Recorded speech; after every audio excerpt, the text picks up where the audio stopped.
Tonight, the White House vehemently denying just about everything in Bob Woodward's jaw-dropping book about the president. One of Woodward's colleagues at the Washington Post will join us to discuss. Woodward's book also detailing shocking things about Trump's legal team, apparently what they said about the president and the Mueller probe to Mueller himself. A former federal prosecutor here to take a look at that. Also, new developments in the probe itself. Then our legal panel here to discuss the confirmation hearings for Judge Kavanaugh, the politics, the issues, the disputes, all that and more. Good evening and welcome to RFL. I am Richard French. It has been an amazing 24 hours in Washington, and we begin this evening with yet another unprecedented event involving this White House. The New York Times just posting an op-ed from an anonymous senior administration official in the Trump White House called "I am part of the resistance."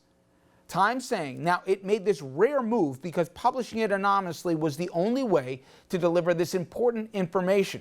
I'm going to read a portion of it for you now. Quote, "We believe our first duty is to this country, and the president continues to act in a manner that is detrimental to the health of our republic. From the White House to executive branch departments and agencies, senior officials will privately admit their daily disbelief at the commander-in-chief's comments and actions. Most are working to insulate their operations from his whims. Given the instability many have witnessed, there were early whispers within the cabinet of invoking the 25th Amendment, which would start a complex process of removing the president. But no one wanted to precipitate a constitutional crisis.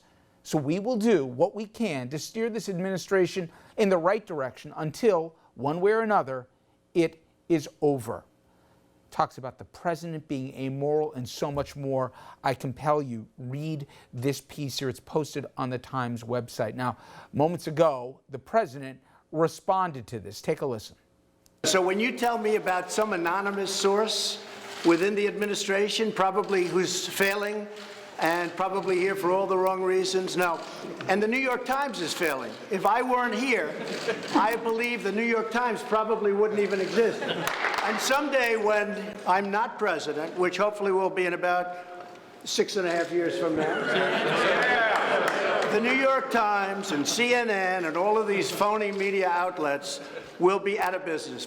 So if the failing New York Times has an anonymous editorial, can you believe it? Anonymous, meaning gutless, a gutless editorial. We're doing a great job. If you notice, not there, and not, by the way, in the words of Sarah Huckabee Sanders, his press spokesperson, did they in any way say that the editorial was imagined or fabricated? They're disputing the contents of it, but not the editorial itself. And it should be noted, it is believed that this person who wrote this, a senior appointed official in the White House, and publicly may be coming out soon here. As they say, stay tuned. Now, all this is happening, of course, as the White House in damage control over Bob Woodward's new book. It is called Fear, Trump in the White House. It's coming out on Tuesday, but the press already has advanced copies. The book describing a White House in chaos and a president who's out of control and not fit for office. It also details how some of Trump's own people feel about their boss. Secretary of State James Mattis reportedly said he has the, quote, understanding, the president, that is, of a 5th or 6th grader.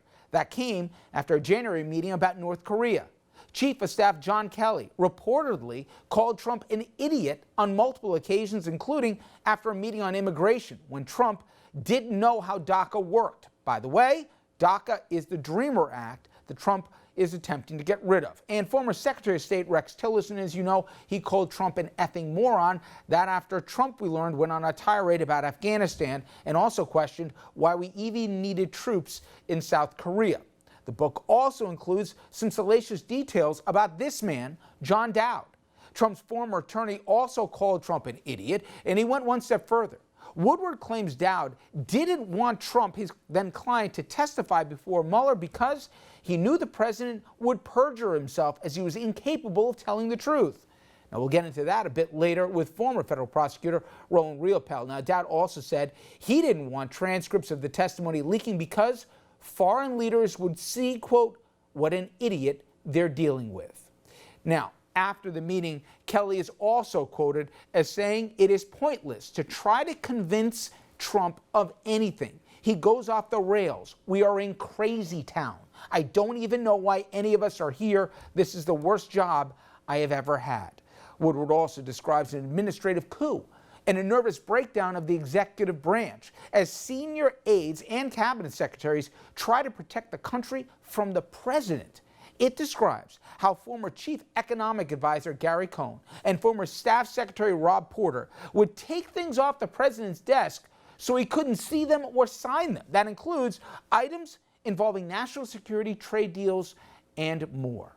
Now, the book also describes an episode where Defense Secretary James Mattis openly defied the president. Quote, after Syrian leader Bashar al-Assad launched a chemical attack on civilians in Syria in April of 2017, Trump called Defense Secretary Mattis and said he wanted to assassinate the dictator. Let's effing kill him. Let's go in. Let's kill the effing lot of them, Trump said. That according to Woodward. Mattis then told the president he would get right on it, but after hanging up the phone, he told the senior aide, we're not going to do any of that. We're going to be much more measured. The national security team developed options for the more conventional airstrike that Trump ultimately ordered. Now, just a little bit ago, President Trump had this to say about the Woodward book. The book means nothing. It's a work of fiction. Already General Mattis has come out very, very strongly, and I think you know General Mattis. He does what he wants to do. He's a very independent guy. He was insulted by the remarks that were attributed to him, and he came out with a very strong statement. I assume you read it. I hope you read it last night. General John Kelly, the same exact thing. He thought he was insulted by what they said. He's right here. He's insulted by, he couldn't believe what they said. And he put out a very, very strong statement, and many others. So for more on this, I want to bring in a Washington Post senior political reporter, Aaron Blake, working at the same paper, obviously, as Mr. Woodward. Aaron, I want to get into a lot of the content of the book and what might happen next, but you're at the paper, and for those who are unfamiliar with Bob Woodward's not only biography, but how he goes about putting together these books that go back now 8 presidents, I would tread carefully for anyone calling it fiction.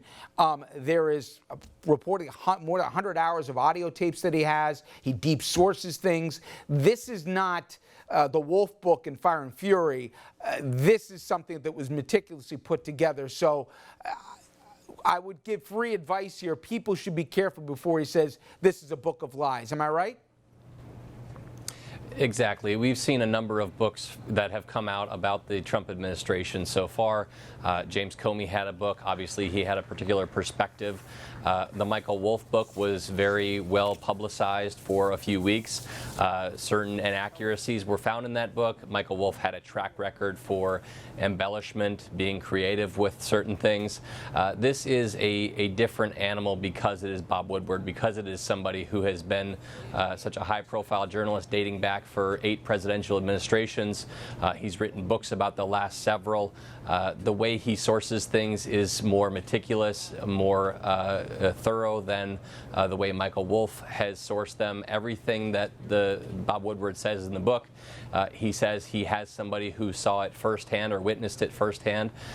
So that's going to make it more difficult to doubt it. At the same time, we have 35 to 40% of the country which is predisposed to doubt pretty much anything the media says about President Trump, and I suspect they'll go right along to do that.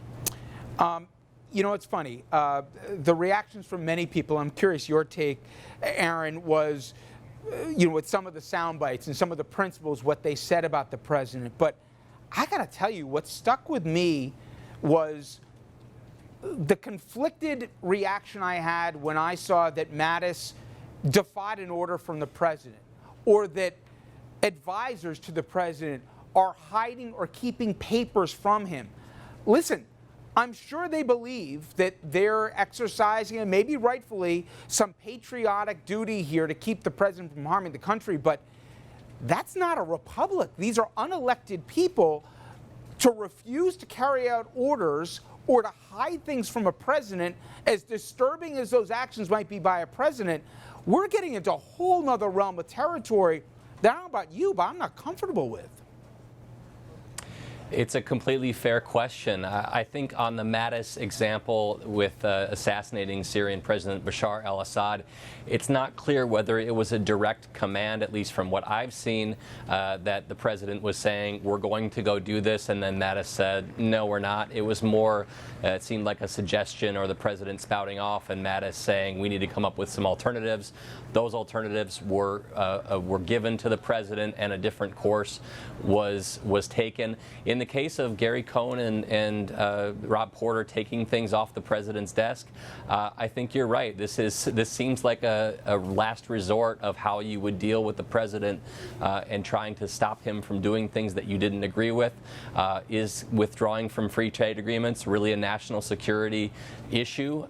Gary Cohn seemed to regard it as such, and so that's how he justified his actions, according to Bob Woodward. But is that how things should be handled? Should we be having people making these decisions who have not been elected? It's a very valid question, but at least the people who are around the president see the situation as being dire enough where they have to actually take those actions, according to this book.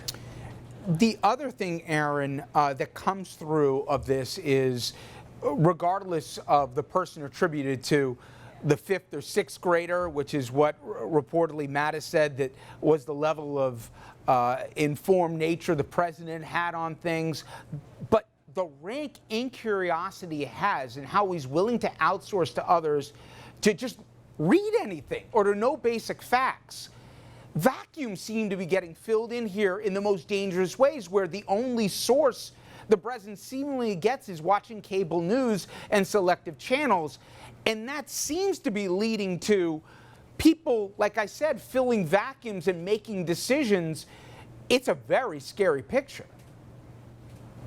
I think that the Mattis example is key here. This was one of the most prominent things in the story that the Post published on Tuesday. I went back and looked at the way it was written about in Woodward's book. The reason that Mattis invoked the 5th or 6th grader line was not because he thought the questions were necessarily that bad in the first place. He was really frustrated, according to Woodward, about the fact that he basically had this conversation with the president many times before. The president had expressed these questions about why we have an agreement with South Korea to protect against North Korea so many times that Mattis was basically exasperated that this conversation just kept happening. And I think that's a common thread running through a lot of the stuff in the book, which is that the people who are around the president can't believe that he's not read up on all these things. They can't believe that he doesn't have all the information he needs. And so they're left to kind of deal with that fact, and sometimes it results in them lashing out, when he's no longer in the room and saying the things that are attributed to people like James Mattis. You know, you wrote a piece, Aaron, that I thought was really interesting, talking about the relationship folks have, or at least some have, in the White House. And you said it's like a hostage-kidnapper relationship. And I think for many, they've asked some of the same questions, specifically for Kelly or for Mattis or some others, and some even with others that have resigned in the interregnum, which is, okay, you're conflicted. You see what's happening in front of you, and whether it's because you love the power grab or you're genuinely concerned for the country, you're not going to walk away. But at a certain point, do you get complicit in this and you go along to get along? What is your estimation on how we should look at the Mattises and the Kellys? And I even take Paul Ryan, albeit he's an elected official, where he said, you have no idea the disasters I've helped avert. Oh, I've already said too much. I thought that was really weak, frankly, but that's kind of the same argument we're hearing through third parties. That's why they're staying, to keep us on the guardrails. And by the way, it's something that we just saw in a new anonymous op-ed in the New York Times from a senior administration official. The New York Times took the very unusual step of publishing an anonymous op-ed, and this official basically says that there are people in the administration who are working to thwart the president's worst tendencies. That's an unsurprising, perhaps, statement from an administration official. The fact that they have to come out and say it, I think, is rather remarkable.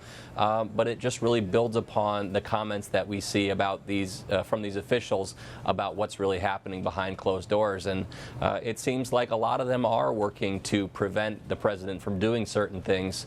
And, you know, whether that's the right course, whether they should resign, whether they should take another course of action, that's up for people to debate. But a lot of them seem to have wagered that the best thing they can do is stay around, prevent the president from doing certain things, and hopefully guide this thing to a satisfactory conclusion. Finally, Aaron, there's been some reporting that since the revelations in the book came out, the president is even in a darker place than before, completely shutting folks out.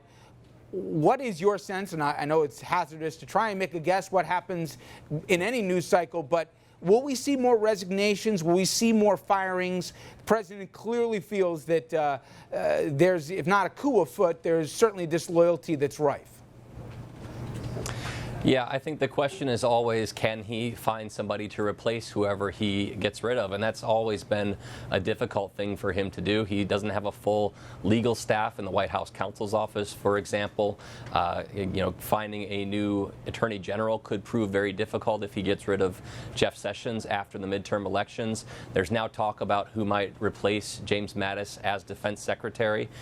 There are a lot of questions. I think that, you know, this is obviously the most recent example of a book describing chaos in the White House. I don't know that it necessarily is going to lead to a shakeup immediately, but certainly these kinds of things tend to build over time. And the question is really, at what point do we get to a breaking point? And maybe the Mueller probe will play a large role in that. Aaron, thank you so much. I appreciate it. Thank you. Up next, the Woodward book we've been talking about, and it has a whole lot of new details about the Mueller probe and the president's obsession with it. It also talks, unbelievably, on how Trump's own legal team has dealt with Mueller and talked about their own client, former federal prosecutor Roland Riopel. He'll join us after the break.